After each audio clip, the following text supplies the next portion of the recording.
một cái lúc vậy có ổn đấy. So I'm going to ask Wayne first. Now, when the country fell, you were living in Thailand already. What were you doing in Thailand? And so if you can share a little bit, and then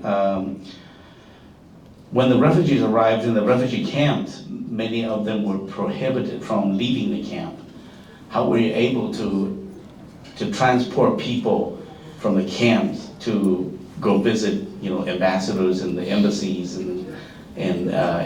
the U.S. ambassador and the French ambassador? So you can share a little bit. How did you end up in Thailand? Yeah, well, na cho giờ đi bỏ họ cho lên na có của tôi thả luôn gì ta nói lên na chỉ cho trong của tôi sẽ tới cho nó của ba này yang ba số thay sẽ họ để nhà của là một share của họ story đó nên sẽ làm long để support như lúc nào họ muốn cho tôi chân xài trong tủ ta nói nè lên na nè nó có dòng đó thì của cho thả tí dòng là sư đó là một tàu của chỉ thằng gì lại thế ta nói thế mà lên na thầu lúc chạy về tại đây lúc chỉ đến đâu mà thằng đó mà cụ ta tỏ park là điều vacances nên chỉ bé park vacation nè chỉ cụ nhiều bữa đó là cho họ viện trần tên là chỉ là cho họ tên là quay trở trong đi mua ít cho nên lợi đến các buồn nè và lợi đến các buồn này lại cho nó chuyển tới đến sport includingท่านเนี่ยผมว่าปอแต่เนาะเจ้ากูฮอซาเจ้าว่าจะเอาเล่นได้ละเจ้เป้กูผสมเป็นเนี่ยคนเจ้เป้ผสมเป็นกรณีปัจจัยเจ้เป็นเป้เจ้ที่ติกรณีลิขิตเจ้เจ้ฮอเจ้าเล่นนะเขาเป้ผสมเนี่ยมันเนี่ยเป้สาปอเช่เจ้ในพลยาหายที่จะเราเป้จำอย่างมองอย่างจากเวียงจันทร์นะเราก็จะถอนได้เจ้เป้ได้ตาที่สิเลยนะเจ้เป้หมู่เขาถึงจะต่อเลยแล้วก็ไปเห็นเท่าเทียนะเจ้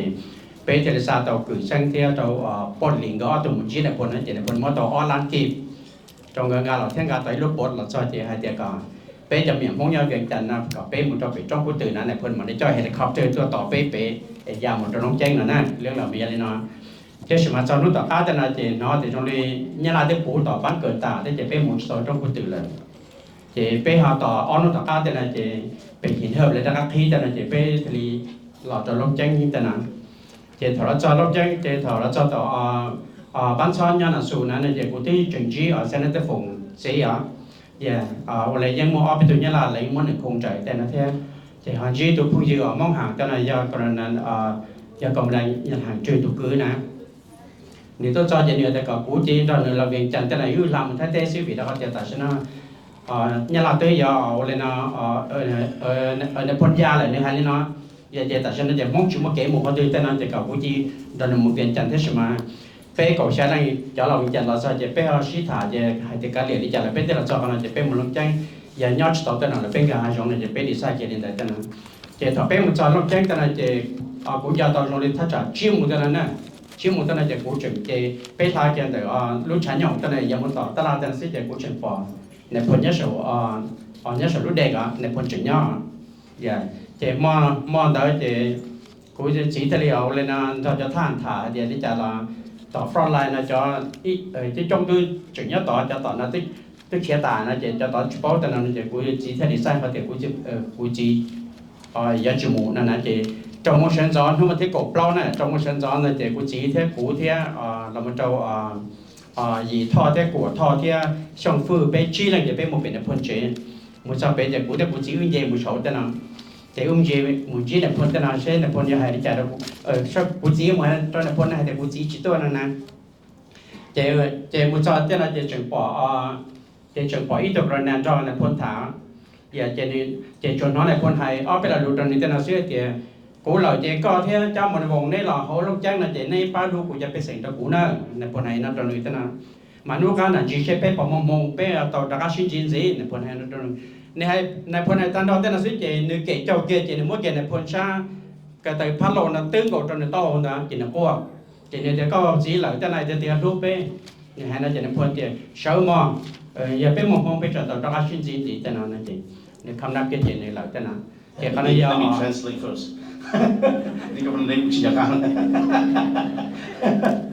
He was in Thailand as a student and he came back on vacation to Vientiane. When he arrived in Vientiane, there was a major protest in Vientiane at that time in May, because many of the students at Dongdok actually were protesting to kick out all of the old leaders, including General Pao. And so they said, what should we do? And they made a connection to General Powell. General Powell said, they sent a radio, a military radio, as well as 2 million kit, and told them to go to Longcheng, or to Sarapukun, Pukakwai, and they can bring the helicopter and airlift the students out. But unfortunately, that did not happen. Later, they were able to go to Longcheng, and but he said when they arrived in Longcheng, General Powell was still in Longcheng, and the person that came to replace the prince that came to replace General Powell was meeting with General Powell and his father. So his father is one of the colonel, and so General Powell said, when I leave, please love my people, because we don't know when we're going to come back again. And so the prince kneeled down and said, who's going to take care of us after you leave? So.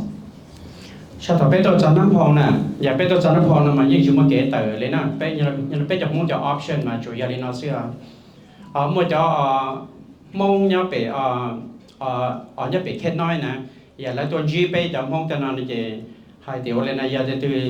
วิลิงเขาจะยังมุ่งเนี่ยเป็นท้ายเต้แต่นั้นจะแล้วต่อมุ่งเนี่ยเป็นแค่น้อยนะอีป้าจุยาลินาอีป้าแต่นั้นจะอย่าจะลิปตาลิปอหันจะแต่นั้นespecially เนี่ยลิปิสัตจะจะนักเขียนจะแล้วมั่ว valid ลาว passport นะจะน่าจะแล้วสมัยมุ่งต่อฟักกี่เต้อะโอเคเขาอีป้าจะน่าจะช่วยกูตัวติดต่อแต่นั้นก็มุ่งไปช่วยเต้ช่วยมาเลยป้าเฉลยตะก้ามุ่งต่อรู้แต่จะละช่วยนั้นจะอีป้าจะกุ้งป้าเลยแต่จะน่าจะน่าจะเป็นจะ option เนี่ยลงใจเนี่ยเป็นนักพงจะช่วยอะไรนั่นแต่น่าเสียเขาไปตามลิปอให้ส่วนเดี๋ยวเขาอีจะน่าจะวิธีจะเขาจะรู้ใจนั่นน่ะกูมากูตัวเขียนจะมุ่งฟักกี่เต้อะไอ้นั่นตรงนี้เฉลยป้อเลยนะเท่ารู้ใจนะแต่น่าจะเนี่ยเด็กกูเราช่วยแต่น่าจะยังจะถึงมั่ว valid ลาว passport แต่น่าจะกูไอ้หมู่แบงค์เขาแต่น่าจะกูม้วนได้แล้วว่าเลสเปอร์เซ็นต์นั่นนะแต่กูมาดิซ่าแต่กูวัวต่อเดินแต่น่าจะกูเราต่อแล้วหมู่แบงค์เขาแต่น่าจะม้วนดิซ่าแต่หมู่ฟักกี้เต้เลยชิดแต่นั่นนะเท่ารู้ใจนะมาเป็นชิดมั่ว refugee program แต่นั่นนะชิดแต่เลยนะเรากูอินสาวกันนะสอวิทอแต่นั่นโอเค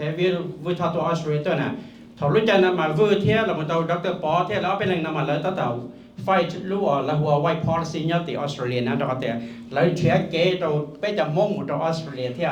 เห็นนู่นน่ะเยอะตัวจอนแต่เนี่ยเจ้าขนาดจะกูสาว recognize ก็เลยนะที่ชิตาเลยนะเจ้าหนึ่งป้อนเนี่ยที่หนึ่งเป็นหนึ่งอีตัวตุ้ยเดี๋ยวตุ่นใส่นะเจ้ากูจะถูกเทียนโดยตัวฟื้นนะสามออสเตรเลียรู้จักแต่ที่ชี้เทียนแต่นะเขา reason เขาจะกูมุ่งเราต่อวิธีเขาจะกูกันแต่เต้แต่เนี่ยจะกูมุ่งปัดท้ายนะเจ้าทำได้เจ้าเนี่ยเลยจ้าเจ้าสุดตัวไฟกี่เต้เลยเราตัวอเมริกาเต้onเต้เลยเต้นั่นหรอหลายสายเนี่ยเราจะกูได้จะกูเคยเนี่ยกูมูต่อแบงค์จะกูแคชเนี่ยแต่จะกูงาเราจะไปสุดเจ้ากูว่าตัวโอเดเราโมยายเนี่ยเราเฉลยตั้งเสียเนี่ยมายังจะจ้องตัวหายาด้วยเนี่ยแต่อะไรเนี่ยเขาเนาะเนี่ยเป็นรูปจอทวินซิตี้นะยังมันจะจ้องตัวจ้าแต่กูงาเนี่ยอะไรเราอยู่ต่อปนเนี่ยจะไหนสามมุดเราแล้วติดไฟกี่เต้เราตัวอเมริกาเต้จะนั่นน่ะกูว่าเลยแต่เจ้าชุดอะไรนะเจ้าลีปะตาลีปอให้ไม่จิตนารู้ใจนะมาเป้เก๋ยังเก๋ตื่นเลยนะจุ่มเก๋ตื่นที่สมัยกูนู่นน่ะมากูให้นั่นนะนี่ยังสีเลยยังนาเทียแต่นะกูสาวกันนะยังสีนะยังสียังอีตัว belief sharp เลยแต่นะรู้ใจนะมาเป้จุ่ม refugee program จุ่ม quarter เลยแต่นะเจ eventually ตัวจังตัวเดี๋ยวเป้ตัวมันเลยกัดแต่นะเจ้าสมัยยังสียังตัว convince เนี่ยเดี๋ยวยังจุ่มเก๋ตื่นจะเป้มุ่งแต่นะสิมันนู่นมากูทอขวานะโอเคกูยินยอมจงเลยจะเรารู้เลยชิดหาแต่นะเจ้าบ้านเจ้ารู้จักเดี๋ยวเจ้าเป้เจ้าตอนนั้นเจ้าเรฟจีนั่นเจ้าละปีชีตัวแต่นะเจ้าเป้รู้สึกหนองคายเนี่ยไม่ยังรู้ temperature ตัวแต่นะเสียยาทายาจะนั่งแต่หมดตอนน้ำพองแต่นะเสียเนี่ยรู้จักนะมาจะนั่งรู้สึกน้ำพองนะไม่รู้สึกนะเดี๋ยวเลยนะยาเคยเจ้าอย่างจะมุ่งยาต่อมุ่งหายเลยนอนนะมาชีตาเลยนะจะเป็นมั่วจอนเนี่ยเป็นส่วนน่านเราจะเขียนเป็นสัญญาบริเราไปหลวงพ่อบางแต่นะเรามุ่งแต่นะเจเรามุ่งยาน่านยาอำเภอปัวไปเอาเลยนะปากกล้วยเนี่ยอุตรดิตถ์แต่นะเที่ยเชียงของอย่างเชียงแสนแต่นะเที่ยเนี่ยเจจ่อเป็นนะเจยาจ่อเที่ยมุ่งห้องเจอนะเที่ยสมัยยังมุ่งจ่อขมูเที่ยเรามุ่งจ่อยังมุ่งจ่อยาวแต่นะอะไรยังไปมาวันเลยนะจ่ออ้อตัวเขียนจ่อเขาหรือจ่อยาไปมายังจี้นะยังจี้ตัวนะแต่นะยังจี้เที่ยยังเหลืองก็มาอ้อตัว thiết cho program cho giá bé họ cú mà cú ở chơi cả cú thiết cho giá năm phòng thiết là một cho giá nòng khai thiết là một cho giá udonนั่นนะน่าเจเขาไปตาลีป้อยนะมาลีนอนะเป้เขา refugee program นั้นมาเป้มันนี่ยาลีนอรู้ใจได้เจเป้แล้วเตอออนเตอยันดาสอสื่อยันดาเวียดนามนะถอนได้เจไลน์โนเจนี่ยันดาแต่นะเจไม่ได้เจแล้วเตอสอสื่อเจแล้วหาเจเป้จำพงนั้นมา primitive นะจนจะ cave people แต่นะซิมาแล้วสว่าจิตอเมริกาเต้นะเจแล้วหายนั่นแต่นะเจไลน์โนจึง curious เจจำพงนั้นยันตื้อแล้วหัวแมวนะเสียหายเจป้านะยันตื้อแต่นั้นนะเจหนึ่งที่จะต่อเจอแต่นะเจอที่กูchỉ cho để cho yangสิ่งประจักษ์ย้อนนะที่สมากูย้อนมาแต่เจอที่ลักกี้ที่เจงก็จะไล่หน่อยเจมุต่อน้ำพองเจที่เรามุ่งชี้จอหน่อยชื่อต่อตามเราที่ชี้เจถ้าจอเจมุ่งจอต่อแต่น่าจะว่าจะแล้วแต่จะมองเรา primitive ทั้งที่สมมติจะมองเราเขาป้อให้ลงกี่เที่ยนะเขามั่วจะป้อลูกฟักกี่เที่ยจะเขาแต่ไล่หน่อยมันเนี่ยป้อให้ลูกฟักกี่อ่ะเจมุ่งจอต่อแต่น่าจะว่าจะเขามั่วจะให้ลูกฟักกี่ต่อเที่ยเจถูยันใหญ่จากนั้นเราหมู่เราอุดรแต่น่าจะเราตัวอย่างเดากูมั่วตอนนี้ผมเต๋อนะนี่โชว์ thesis นะเจ้าไล่หน่อยการหล่อแต่น่าเจเราจอเจไล่หน่อยเทลิซาผมเต๋อตัวมันจะเป็น State Department นะรู้จักนะเจที่เทียนเทลิชงเต๋อตัวมันจะแล้วเป็นแต่น่าจะแมวเนี่ยให้เจแล้ว primitive แต่น่าว่าจะกูมันจะยองเลยแล้วโปตาเทียโปตาโปตาเทียไล่น่าเจแล้วต่อการน่าจะแล้วเทลิ approve เขาโปรแกรมจะเป็นที่สมัยชิมว่าควาได้เลยแต่น่าเจพอดีเจจอโบปีปยันดาซาเวียดนามนั่นแล้วสั่งจันเบอร์ประมาณกบผาแต่ตัวเจในที่เรียกว่าเป้ผาชีปวดตัวนั่นแล้วเป้จันนั้นเบอร์สุดท้ายเป้ผาชีปวดตัวหนึ่งที่เรียกว่าจอนด่าละมุนเราเป้เสียชีลิเจเป้ชิมัวกัดตัวเท่าที่มาถึงว่าจันนั้นเบอร์เราจะเป้แต่นั่นเจจอนถ้าเกิดมันย้ายตัวถ้าอ้วนหรือยังเมืองสิงห์นี่จะเจอหลุมร้อนนะก็ตอบผู้ชายไม่อยู่แล้วก็มาให้That's the challenge of being an interpreter, right? Trying to stop the panel. When the Hmong arrived in Nampong, there was no way out for the Hmong. There was no refugee program. In fact, Nampong was not even an official refugee camp. It was a former United States Marine base. And so they put the Hmong there, and there was no way out. But people, the Chinese people said, come to China, and we can help you win the country of Laos back. Right? And so you have people up in the northern part of Thailand say, if you want to come and stay with us in Thailand, we will help you as well. And so we'll provide a place for you. And then other places like, France. So he handles the French case files. And so basically helping families to transition to France. But his case, he basically worked with Nong Khai, Udon, and Nampong. And then the northern part of the Thailand was Mr. Yan Ji that worked on that. And Mr. Bru also worked on the France case files. So again, as he mentioned, there was no plan to resettle Hmong. There was no refugee program for the Hmong. But there were numbers that were available. At that time, 150,000 numbers were reserved for Vietnamese. And that's why we have, not many people know that we actually do have refugee camps in America. Camp Pendleton was a refugee camp to process Vietnamese and also Cambodian, but primarily Vietnamese. So those numbers some numbers were left over, 3,000 or so. Later on it became 10,000, but 3,000 was allocated. And it was not just for Hmong, but it's for other lowland Lao as well. And so, sau đó mà bên mua plau chỉ lần theo là cho để uống luyện đó như là Jerry nè ở từ số thời tuổi mà giờ sang sông nè sang sông theo giờ sang lì lên chơi nè gõ từ mình gõ từ số thời uống luyện cho Mac Thompson nhập về ở US như là có sự để nhau udon đó họ cụ theo Jerry theo ở lên theo chi bây giờ nó chỉ bây cho uống luyện cho Jerry cho Hmong nè ok thì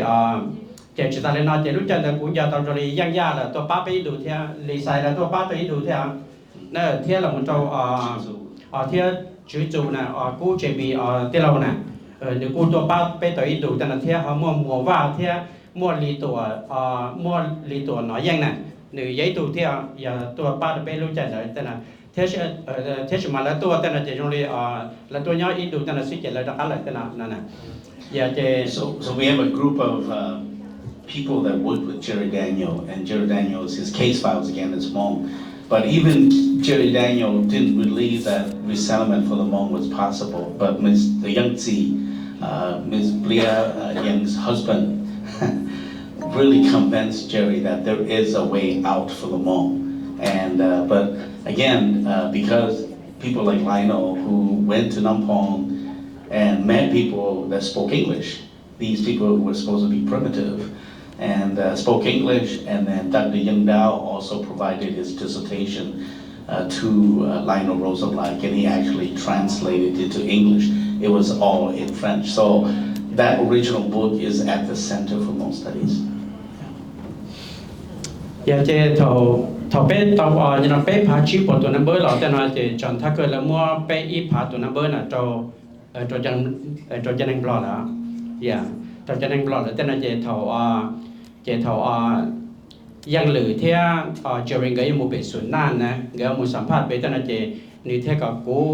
เที่ยกรณีลิตั้งนะตรงนั้นมากรณีลิตั้งต่อหลอกปีวัวหรือต่อเป้อะเจกูว่าจะเทรนเนอร์กรณีลิตั้งต่อเจเนี่ยแต่ก็หมู่ต่อส่วนเวลาหมู่เขาเลยอีพาแอปพลิเคชันตรงนั้นมาจะป้อนแต่เส้นนั้นจะป้อนที่ยังเชีย